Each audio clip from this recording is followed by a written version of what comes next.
So let's jump right into it. Given what we've just heard from Mohammed and from Justin, and Justin, I hope you're still there as well, what have we been doing wrong all this time? What has changed or shifted, or what assumptions have we had? Perhaps Kimberly and Matthew, you can address this. What have we been doing wrong? Well, so I would propose a modest reframe, which is that I think of this as a continual learning process, and being in movement work as continuing to try new things, experiment, see what serves us, see what works, and as part of that learning process, to be able to make shifts when something isn't serving us. So when I think about the kinds of shifts that are needed in this moment, I draw from my experience in the last year canvassing door to door in having conversations with folks like the folks that Dr. Gest and Mohammed just described. And being able to be in conversation with those folks, I think, is a key shift that the immigrant justice movement needs to make in the coming years. And I've been surprised as I've been having those conversations, just how eager folks are to talk and to be listened to. And I think really underscoring some of the points that Mohammed and Justin made, being heard. Yeah, I would certainly echo that. I think one of the things that stuck out to me hearing, especially Mohammed's presentation on sort of the different types of voters and people in the United States, is that we're going to mess up if we have a one-size-fits-all message. And so really adapting to what are the particular values that are motivating a particular set of people. And there's probably subgroups even within those groups that we talked about. But, I work with a lot of evangelical Christians. Not all of them are white, but many of them are, and fit into often that traditional conservative category. And if they have a high value on authority, the authority that most of them would say is their highest authority is the Bible. So using a message that looks at what does the Bible say that would inform how we think about the arrival of immigrants into our community. We found when we can get that message in front of evangelicals, it actually resonates, not with all of them, but with many of them. Whereas if it's a more generic humanitarian message, it doesn't always resonate quite as well. Alex, you want to add to that? Yeah, I'd like to add that I think the really interesting and important point is to listen to what people actually have to say in response, and to try to take a lot of that at face value. A lot of the reasons why people are opposed to our position is not necessarily a reason they want to tell us, so we need to treat what they say, I think, with respect and address it respectfully, not with just a mind of trying to convince those individuals we're talking to, but also to try to convince those people who are listening to this conversation. Who are seeing it. So I might go on a show like Tucker Carlson and make arguments to him. I'm under no illusion that I will not convince Tucker of my position, but some of the people who are watching that show, who are reasonable, who are moderate, and maybe even a lot of them who are conservative, I'm making the argument for them, and I'm making it in a respectful way, not trying to, get Tucker, not trying to show him who's boss or anything silly like that, because I'm not going to convince him. That's a waste of time. But thinking about your audience and then listening respectfully to what they have to say, and not trying to build in what you think the real messages that they're conveying, but treating it at face value with respect. So we listen to these conversations, we listen to what people have to say. Are there ways, Jason and Justin, that we can identify those values, those themes, those messages that really resonate with people? We just heard Matthews talk about the Bible with certain groups. So the people who are not currently in our base, what do we have in common with them? Where do we have those inroads? Jason, Justin? Yeah, I think one of the universal values is what benefits me. And so I think we heard it even from Dr. Gest that the whole concept of this is the right thing to do is not a message that resonates, because morality is a different code depending on who the people are. So to give two quick examples in Austin, economics really plays a big role. And so we'll go out and we'll talk at the VFW halls and at the, the old church basements. And the first thing we talk about is how a lot of outstate greater Minnesota communities are struggling with population loss. And Austin's actually growing 8% over the last 15 years, and all the benefits that provides for things like our tax base and our schools.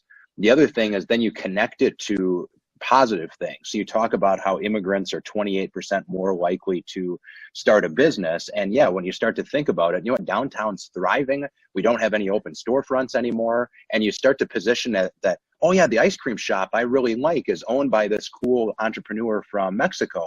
Now you start to reframe it in a way that benefits them and their community. Yeah, from my perspective, I actually think I would even go more extreme, maybe more confrontational, in that it's really clear that those on the right now have an interest in dividing us. And I think it's about alerting people that we have more in common than we actually have apart from us, and that we need to identify what those things are. And in many cases, it's not necessarily, as Jason and Matthew both noted, about morality. It's actually about lived experience. So there are a number of issues that transcend racial differences, immigrant origin differences, status differences, like debt, like access to good education, like access to fairly priced healthcare.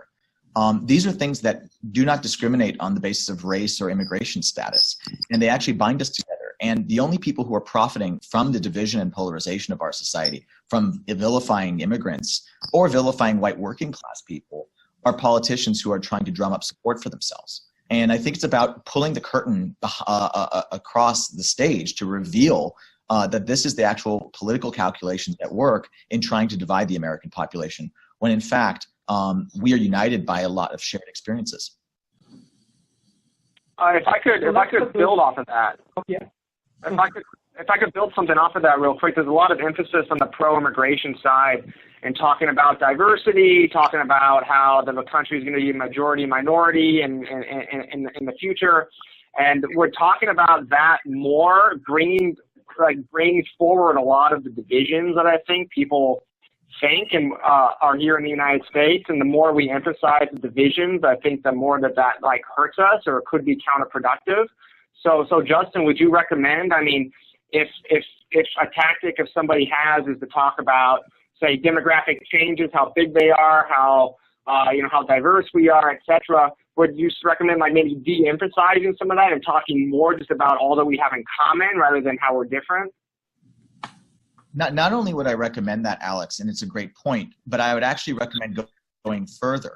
The demographic change that we're talking about, this majority-minority country that we're facing, is not something that we haven't faced before. So depending on how you understand what the American majority is, how you understand whiteness has changed over the course of our 200 years as a country. For a very long time, Greeks, Italians, Jews, the Irish, Palestinians or Arabs were all thought of as non-white people, and today are largely grouped into a universal amalgamate of whiteness. And so we have, we are more than just our demographic labels, and that is really just a distraction from all the things that actually bring us together. It's also, frankly, unreliable that somehow all of these labels are going to stay static over the next 30 to 50 years. So put these commonalities, put these things into action for us. Kimberly, Matthew, and perhaps Jason as well. What does coalition building and connecting and conversation look like in various settings, interpersonal, congregation, municipal, and how do we sustain those efforts? Sure, I'll jump in on the interpersonal. So as I mentioned earlier, over the last year, I've managed a team of folks in conservative places, Orange County and Fresno County, California, and the greater Nashville area in Tennessee, having conversations and saying, as advocates, as grassroots leaders, can we get out and talk to people that we don't necessarily think are in alignment with us? And can we survive those conversations? And actually, through those conversations, can we invite people to think a little bit differently about immigrants and refugees and undocumented people in particular? And I am proud to say that alongside folks from OCO in Orange County, Faith in the Valley in Fresno, and Tennessee Immigrant and Refugee Rights Coalition, Turk in Tennessee, that we had some amazing conversations and identified some communication strategies that are helping us break through with those audiences. And those include things like I mentioned of being able to listen and to create non-judgmental space for folks to kind of work out some of the mixed feelings that they're feeling about immigration. Also being able to identify some shared values, things like Jason was mentioning, to connect around those values as well as learning how to quiet some of the fears that come up around topics of immigration, and then being able to pivot through story and sharing some of our stories and inviting voters at the door to share some of their stories, being able to kind of forge a connection and build from there. And I should note that this was work that we were doing, as canvassers who are allies, who are undocumented, who have DACA, and who have parents who have DACA, conversing with folks that, with Make America Great signs in their lawns and with American flags on their doorsteps and other things that would make us feel like not sure how this conversation is going to go. And I am just delighted by the ways that we were able to break through with some of those folks. Yeah, I think to build off of that, I mean, relationships are so key. It's easy to otherize people when you think about, okay, the South Sudanese are coming in and I don't know why all these people are here. But as soon as it's not the South Sudanese, but it's Solomon and it's Obala. Now, all of a sudden you start to talk about, I know these people. I've got some personal relationships with these folks. They're not all bad. They're not all that different than I am. And so the more that you can get a personal relationship, and a lot of that involves inviting people to events, whether it's inviting immigrants and refugees to, regular things that you would go and do. It's maybe inviting, if there's an immigrant or refugee event, inviting, some of your, more white majority folks to those. A lot of it is how do you build those relationships so that you can start to think about immigrants as people and less around somebody who I don't know and I'm afraid of. Yeah, and I would absolutely agree with that. And I think in our experience, it's the folks in a local church, for example, who are, brave enough to take a step towards say, well, I'm not sure what I think about refugees or about immigration, but my church is asking me to help, set up this apartment for a refugee family that's arriving or be part of this team that welcomes them. And once you have a little bit of interaction and the more that relationship develops, we find that those end up being our best advocates within that particular congregation to say, actually, to that point, there's more in common here with these people than you may have realized. Their families looking for a better life, just like most of us. And as those relationships develop, it dispels a lot of the misconceptions that people have. I think the only other thing with that too, is, as you talk about like multi-stakeholder coalitions, Dr. Gest talked about, you've got people on the one side of the immigrant and people that are on the other side. There's a pretty big amount of people who are sitting in the middle. And so the more that, if you can get key stakeholders, whether it's the business community and the church community and the schools and nonprofits together and all kind of singing off the same hymnal page and saying, this is how we feel about being a welcoming community, all of a sudden that 80% in the middle goes, well, if these community leaders feel strongly about it, okay, I feel a little bit better about it. And trying to get a lot of that kind of silent majority and unmotivated minority to come out, and maybe they're not totally engaged with it, but at least, people don't necessarily know what to think. So helping them to, really signal this is the values that we have and here's how we can put people together. But we have to be and beyond about who is in the middle here. I just want to push back the idea that this is 80% of the country. It's actually, unfortunately, really different. It's actually a very small number of people who are not kind of already swept up in this polarizing wave. I think we have to change the terms of those divisions. And it's about, I think it's about who is actually profiting off of division and who is actually losing from the division. And who's losing from the division is the 80% of the country. But right now, I think about 80% of the country is in on these polarization. We actually have a really shrinking share of the country that is actually really movable right now under the current politics. And that's why it's about changing those politics. As an illustration that relates, I think, to a number of the comments here, when we talk about diversity and the benefits of diversity, the vast majority of my subjects think to themselves, well, they're not talking about us, because somehow whiteness or American heritage or born and raised does not factor or is not valued in that scope of diversity. And I think that has to change. I think we have to create space for heritage. We have to create space for rootedness, and we have to honor those things just as we revere the entrepreneurialism and the intrepid nature of immigrants. That's an excellent point. And it brings me to the idea of, well, we're talking about immigrants here, and part of the work that we do at the Public Education Institute is almost to reclaim the word immigrant as something positive. People migrate, people move all the time. There's nothing bad about being an immigrant. But we need to cater to tailor our messages for audiences. So Alex and Matthew, where do we need to insist on using the word immigrant, and how do we approach different groups? I know that, Alex, you talk to a lot of conservative groups, right? Yeah, I do. I spend most of my time. Yeah, I spend most of my time talking to conservative groups. Because I work at the Cato Institute, I have a little bit of advantage with that a lot of other people wouldn't. We're a libertarian think tank, but I'm able to speak conservative, at least when I speak to these folks.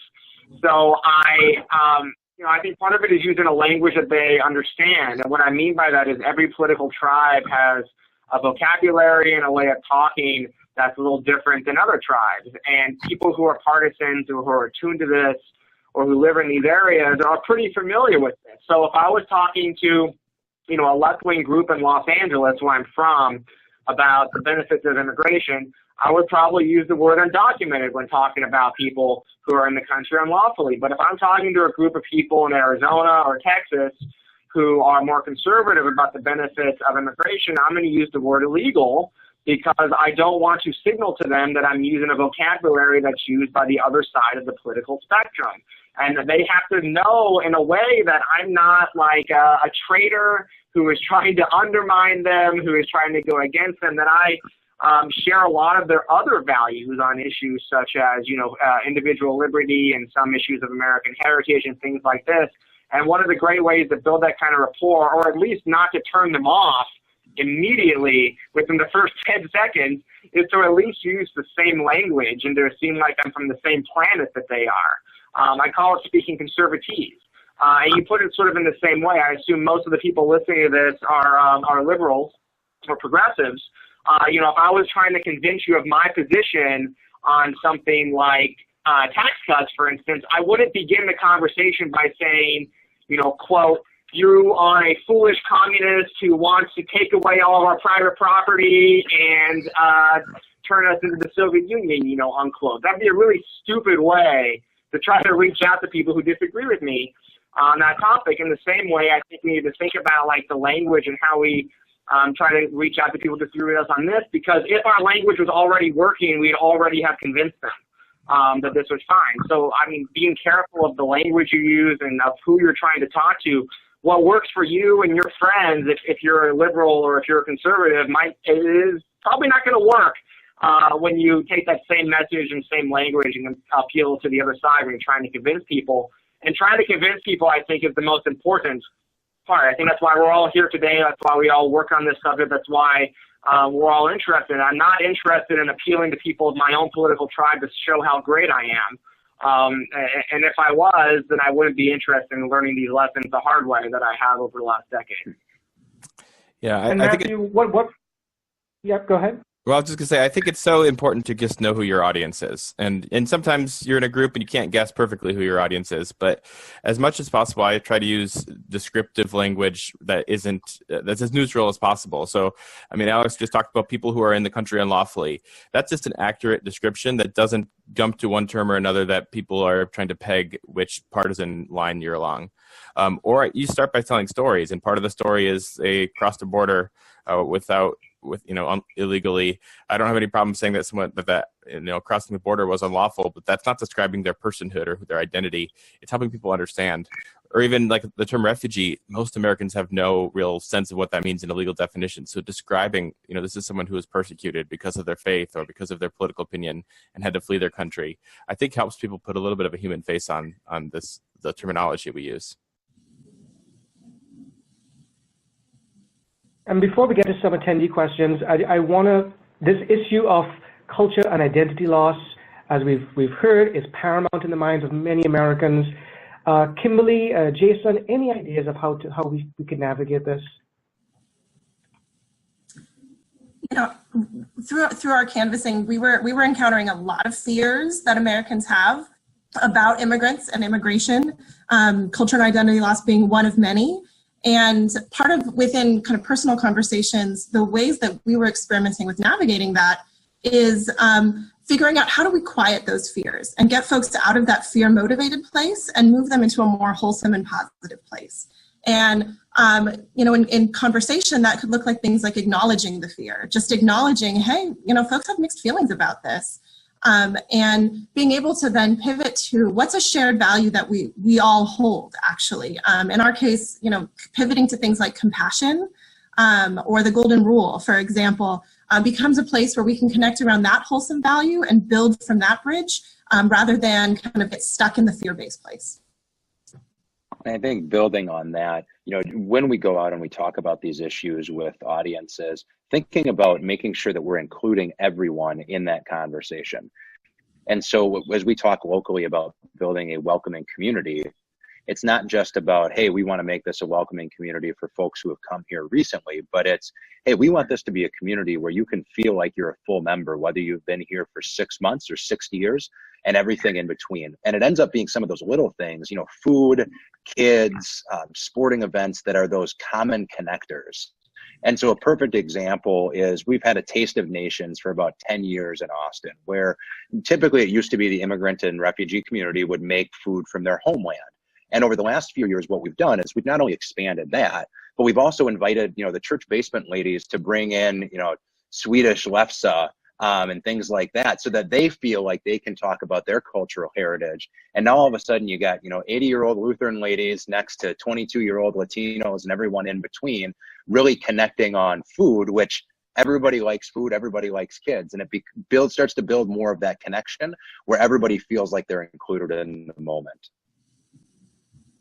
And that brings me to a question from one of our attendees, Jenny. This idea of engendering more civic participation and volunteerism among immigrants and refugees themselves, how would you think that building a volunteer base of immigrants providing services in communities that are anti-immigrant, how can that help change viewpoints and build relationships of trust?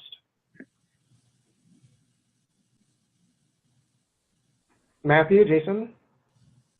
Well, I certainly think that's really positive, and in some cases, it's highlighting where that's already happening.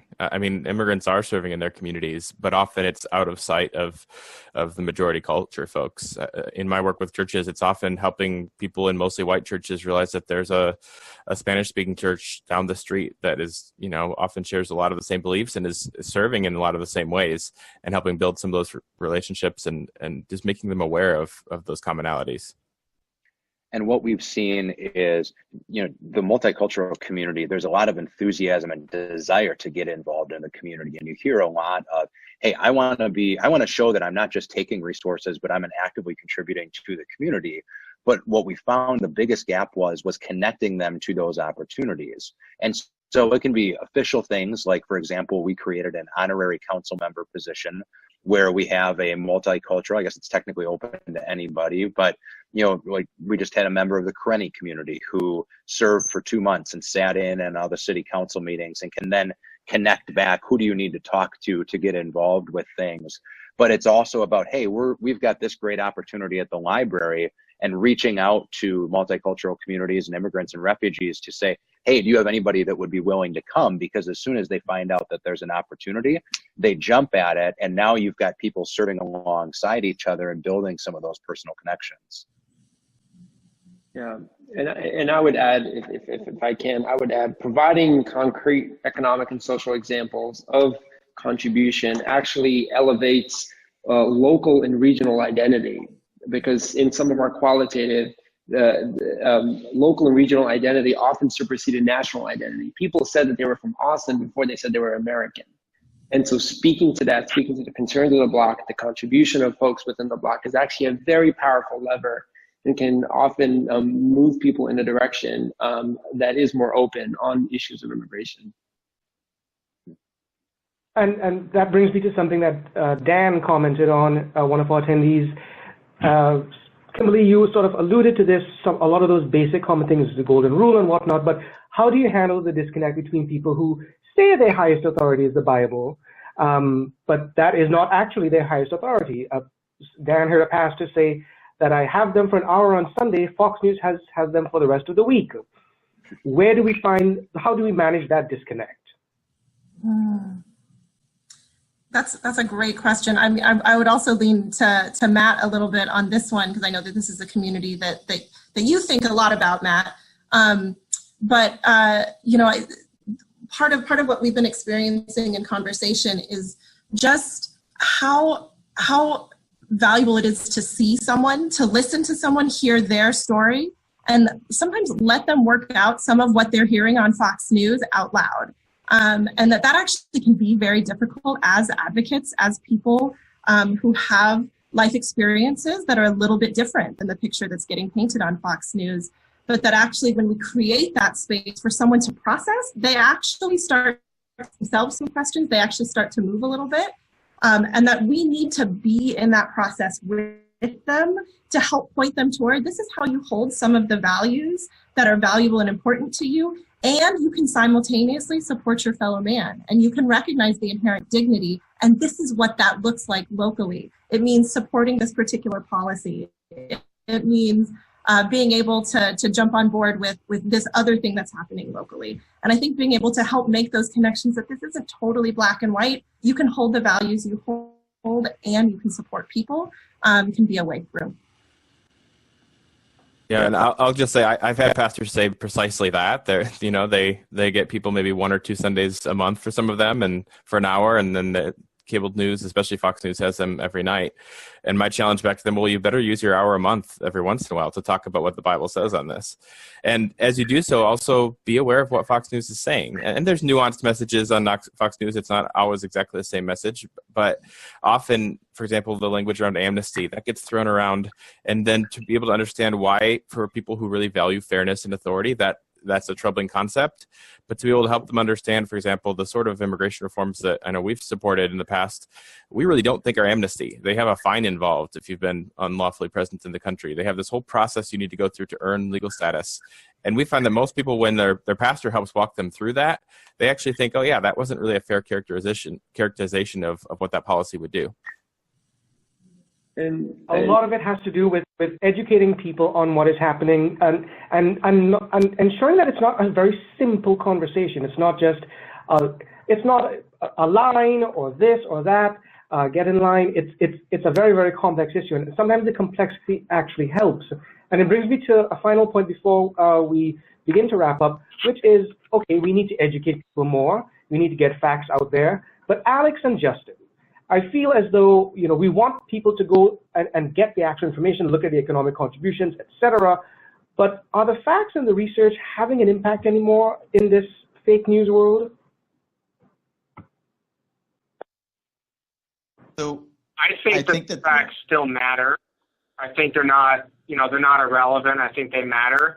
I think they matter to, though, not the people on either of the extreme sides, but more a lot of the folks in the middle who have these concerns that, if the concerns were represented by facts or reality, would be very worrying, but they're not. So for folks who are worried about, say, whether there's a genuine security threat from immigration, or whether there's a criminal threat, or whether immigrants and their kids are integrating and assimilated or not, I think people who have those concerns and they're honest, these facts actually do matter. It does get out there, and there have been polls recently that have been published that show that Americans have changed their opinion on whether unauthorized immigrants are more or less likely to be criminals in the U.S., and the majority was saying they're less likely. That's a fact that has come out in the last couple of years, and it's a good switch to see. So I think the facts do matter, but we need more than that.